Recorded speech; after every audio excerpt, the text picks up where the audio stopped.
I'm Amber Bintliff from Televised magazine, and today I am joined by Comfort Club to talk all about the LA-based indie pop rock artists, new music, touring plans, and more. Thank you so much for being here today. I'm super excited. Yeah, thank you for having me. I'm so excited to get to talk about the song and about what's going on in life. Awesome. Well, let's get right into it. So, in a video posted to your TikTok, you shared that your latest single, If You Got to Know Her, is about putting your significant other on a pedestal and trying to justify it to others.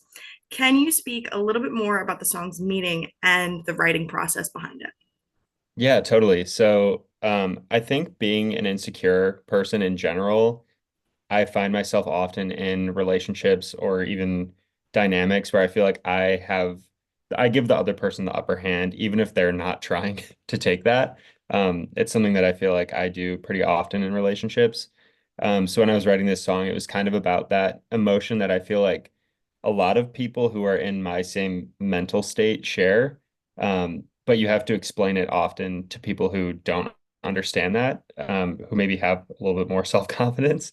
So it's kind of writing about that emotion, um, and just trying to channel that, like, I know that it looks like this from the outside, but if you were in my shoes and if you knew this person, you would behave the same way. I guess it's trying to find some common ground between myself, the person that I have a romantic interest in, and then the judgment that comes with any relationship you end up in life. And then as far as the creative process goes, it kind of came to me pretty quick. Oh, sorry, I'm getting a phone call. It's okay. It just took me out of Zoom completely. For the creative process, it was something that I was just on a walk listening to. I don't even remember what I was listening to, and then it just kind of like struck me immediately. So I felt like I had the song in my brain, and then it was kind of just trying to take it from my brain and pull it down into reality. And luckily, I got home pretty shortly after that walk, and I was able to open my computer and record the guitar parts and kind of like rough out what the song would look like. And then from there, it was just kind of chasing down lyrics because I didn't have the concept of it, but I had the music and I had the melody, and then I kind of just stewed on it for a while, and I ended up landing on If You Got to Know Her. Awesome. So, in terms of the writing process, my next question was going to be what were some of your musical inspirations for If You Got to Know Her, or even just like your upcoming new music in general? Yeah, I'd say for the last 3 or 4 years, I've been in a pretty deep Pine Grove Mm. era. So I've been listening to them quite a bit. The 1975 Valley, I've been listening to a lot, and kind of just taking all of those different inspirations and kind of trying to mold them into one thing. And yeah, I've always been pretty guitar driven, but trying to like find new sounds on guitar to mess with. And then from the Pine Grove world, I feel like they have a lot of really cool, like atmospheric, twinkly guitar stuff that happens throughout their songs. So Hmm. I've kind of rolled that into it. And then um, kind of the 1975s, just overall uh ambiance I've tried to fit into the music as well, because I feel like they have a very cool soundscape and they have very cool spirit behind their songs. So I've been trying to put some of that into there as well. And I used to make music that was maybe a little bit softer, and I'm trying to be a little bit more like I'm here and this is how I feel. And try to, I guess, with the music that I'm putting out, kind of command attention a little bit more than being like a background character. That's very exciting, super exciting for all the new upcoming music. Now, you also shared about the song that it is very inspired by the 2000s, and the accompanying music video reflects that by drawing inspiration from one of your favorite movies from the time. What was the main factor that made you want to take this direction for If You Got to Know His visuals? And also, like, what is the movie? Okay, totally. Yeah, so sonically, I feel like I do kind of always end up in that like 2000s era. And that's when I was growing up. That's when I was a kid, like listening to pop radio and stuff. So I do feel like there's always going to be like whether my music ends up sounding like this or not, there's always going to be that like Green Day, Bowling for Soup kind of vibe that like plays into the music that I'm making, even if it doesn't come out the other end sounding like that. Mhm. Um, so I've always had that. Even like Coldplay is somehow blended into that as well. Um, so I've always had that. And then visually, I feel like I'm really inspired by watching movies from the 2000s. Like the colors are beautiful. I feel like they're always like sort of whimsical and sort of like coming of age, at least the movies that I'm drawn to. So we decided to go that route with the visuals.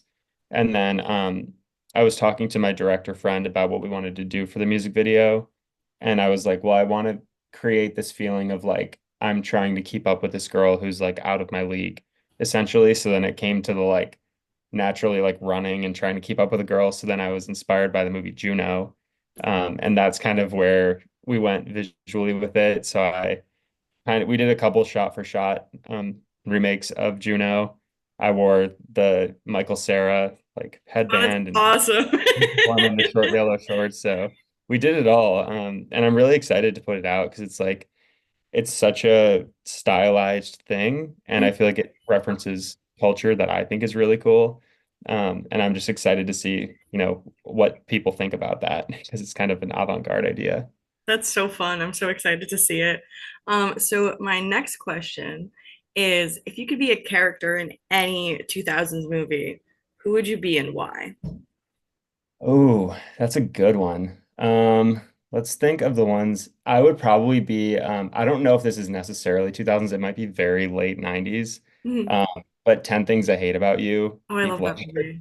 I don't know. I don't know why. I guess I just want to be Heath Ledger more than I want to Fair. be the character that he plays in that movie because I think Yeah.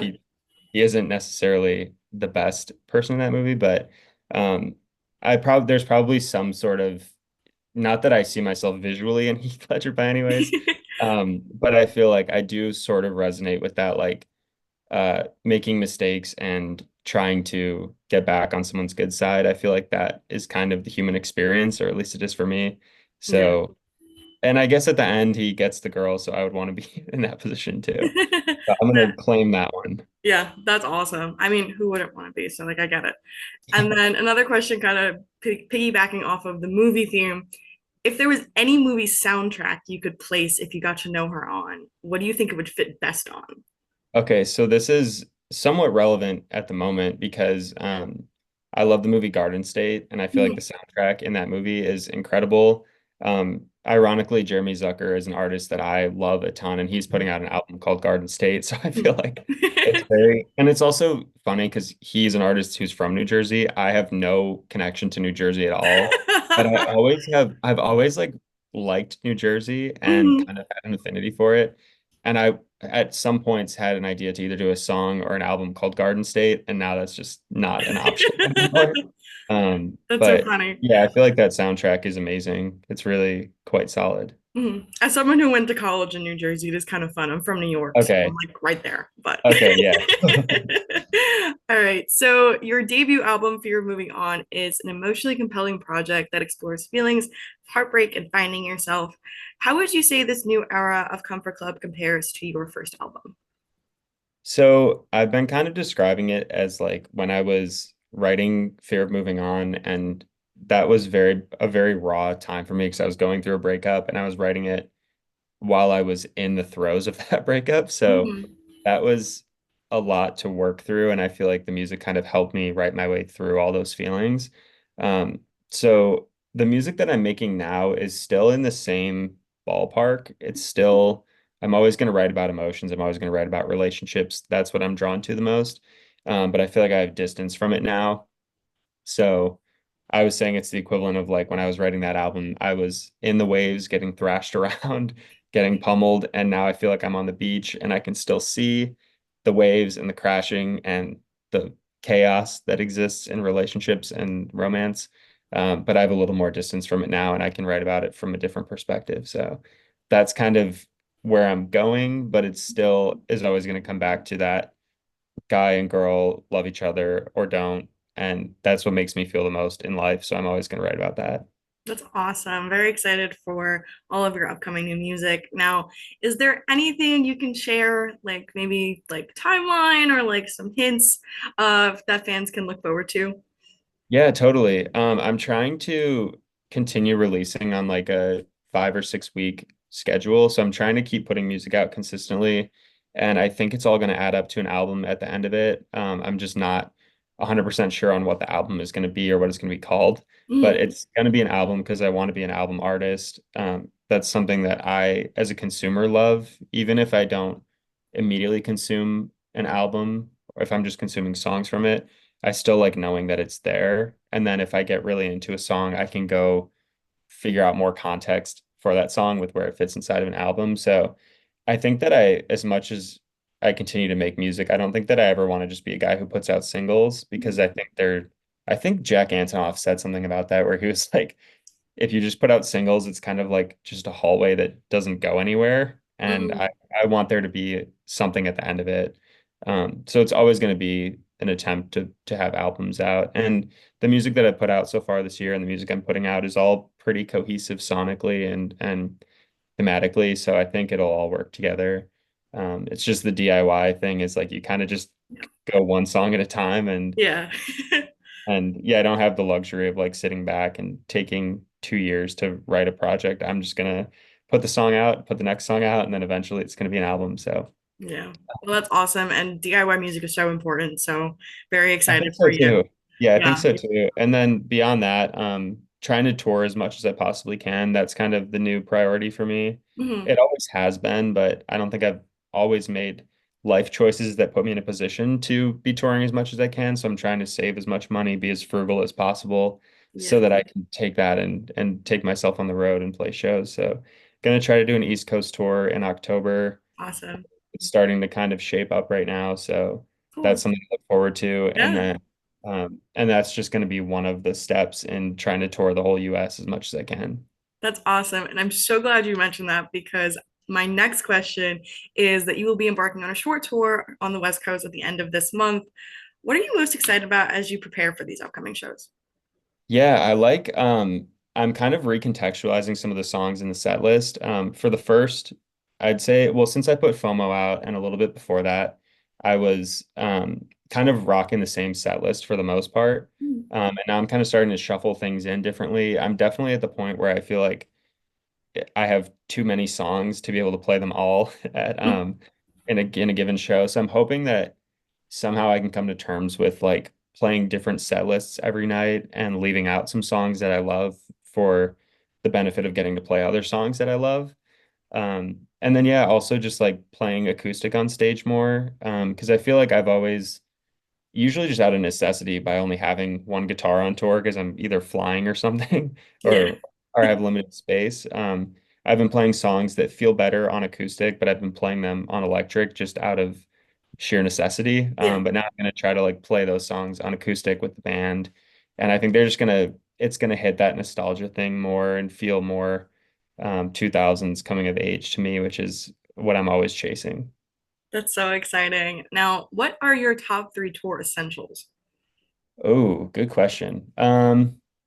Honestly, number one for me is a minivan. I've toured in different setups before. I have like a Jeep Cherokee that I've toured with. It's too small. It's not fun. I've toured with like a really compact like sedan rental car or whatever. That was not the vibe. So minivan is A1, most important thing to me. Um, then small like travel essential toiletries, I have like a little flip toothbrush that's really nice. Um, that I feel like that's really nice because you can even like have that. I can have that like in my backpack for shows and stuff too, where I'm like I can just go freshen up before a show if I'm feeling a little grimy. So that's always the vibe. And then I think the new one is going to be Liquid IV Mm, because that'll give me all those nutrients that I feel like I wouldn't get from in the past when I've toured. I've been kind of just running off caffeine and yeah. Taco Bell basically. I think I've done it enough now where it's like time to take away those training wheels and be like, I need to learn how to like do this Yeah. Time to move without on. punishing my body, you know? Yeah. I'm gonna try to be a little healthier on this run. That's awesome. Personally, I think those are pretty good tour essentials to have. And are there any cities or venues that you dream about playing one day? Yeah, I mean, there's a lot of like, I feel like there's a lot of indie staples that I want to play. I've been lucky enough actually to play like Kilby Court in Salt Lake City. That's one of those venues that I'm just like, that is an indie mainstay. Like everyone that I love has played there. Yeah. I would love to play the Troubadour in LA. That's one of those venues where it's like, it's kind of, it's like sort of accessible because they sometimes have like random bills, but I don't want to play there until it feels like justified, where I'm Mhm. like, oh, I can like bring a ton of people to the Troubadour. Like I wouldn't want to play an empty Troubadour. Oh. Um, so definitely there. And then as far as venues go, I'm not 100% sure, but there's definitely cities that like I want to play in like Seattle and Portland for sure. I want to play on like the super far northeast, like Maine or whatever. Like I want to Mhm. go up there, hoping to do that in October. And then Florida, I definitely want to get to, and I also want to get to Colorado because I've never played out there. Nice. Awesome. So, kind of my last question about the touring aspect. I always like to ask artists this. When people leave a Comfort Club show, what is one thing you want them to take away from it? I feel like I've been lucky enough to have this happen a couple times where I want people to feel like they got hit with so much information lyrically Mhm. in a good way. Like I want them to Yeah. be like, oh, I'm overwhelmed with how many like cool turns of phrase or different lyrics that I heard that I want to go check out afterwards. And it's not just to try to make it a pyramid scheme where it's like they hear the music and then they go and listen to it a bunch. That's not always my goal, but um, I kind of look at my show as like a sampling platter of like, here's all the ideas that I have that I feel like personally are relatively deep. And I took a lot of time to like dig as deep as I could lyrically. So I hope that people find that and go like, there was just too much information during the show that I can't just pretend that I caught everything. So I'm gonna go home and like listen more and see if I can like understand the nuances. Because that's what I like to do as a consumer when I go to a show. Mhm. Like if I go to a show where I'm blown away, I'm like, I need to go home and listen to that a bunch to understand what I missed because it's all happening so fast. So Mhm. that's kind of my goal. It's a weird goal, but it's the one that I think I strive for. That was honestly a fantastic answer. You're like the second artist that has ever been like, I want to just like throw things at people and like, Oh, so amazing. amazing answer. Now, a little bit to end off on a little silly note, I got two more questions for you. Yeah. And this is another staple of mine. I always like to throw this one in when I want a silly one. If you could be any kind of pillow pet, which one would you be and why? Oh, pillow pets are the ones that fold into Yeah. like a animal and then unfold. Yep. I'm not sure that I know the full line, but I think I've seen a ladybug before, and I Yes. feel like ladybugs are one of those animals that are just like completely you kind of forget about Mhm. until they're like out and about. I feel like they're really cool. Like red with polka dots is Mhm. there's not another animal that has that setup. So I think I'd be a ladybug. And I think that Awesome. its shape also lends itself to be a good pillow when it's actually a Mhm. pillow. If you were like a giraffe or something, it's a good animal, but it would not make a great pillow. You're right. You have a long extrusion there that you got to deal with. 100%. 100%. That was fantastic answer yet again. And then my last question for you today. What are your three favorite songs at the moment? Oh, okay. So I've been really into Medium Build lately. He has a song called Rage that I think is really good. I got to see him play at El Rey in Los Angeles, and it was incredible. And that song I already had a deep connection with. And then when I saw it live, I was like, this guy is on a completely different level. Um, And then there's a song called V by Pinegrove. That's one of my favorites of all time and one that I've been really connecting with lately. I found this website that has like an archive of all the shows they've played for the most part and like random recordings, varying from like soundboard recordings all the way down to like someone recording it on an iPhone 3 or something. But it's been cool to find like different versions of that and kind of see how some of my favorite bands reinterpret their songs live and how they progress year over year. And then third, let's see. I'm trying to think if there's anything recent that I've been into. Oh, so there's an artist named Prince of Eden that just put out a new album. I think it's called Have You Seen Him? And the first song on it is called New Design, and it's so catchy. I've listened to that song so many times. And then bonus, Jay Solomon just put out an album called or an EP called Kill the Rock Star. And there's a song on there that I'm blanking on the title, but it's so good. Lying Around. Amazing song. I think it's like the one that's kind of starting to take off for him. So I'm really excited about that. He's playing a show a week from today or something on the day that I put out If You Got to Know Her, and I'm going to be there when the song releases. So I'm fired Awesome. up about that. That's so exciting. Well, thank you so much for speaking with me today. If people wanted to find you online to check you out, where can they do that? Yeah, my username most places is Comfort Club. I think that's true for Instagram and TikTok. That's kind of all I really use on social media anyways. And then YouTube, you can just search Comfort Club. And all my music streaming platforms are also Comfort Club. So it's Awesome. pretty locked down. Yeah. Easy way for people to find you. Yep. Yeah. Yeah. I didn't want to make it confusing for sure. All right. Well, thank you so much. And thank you so much for tuning in. We will see you next time. Yeah. Thank you so much.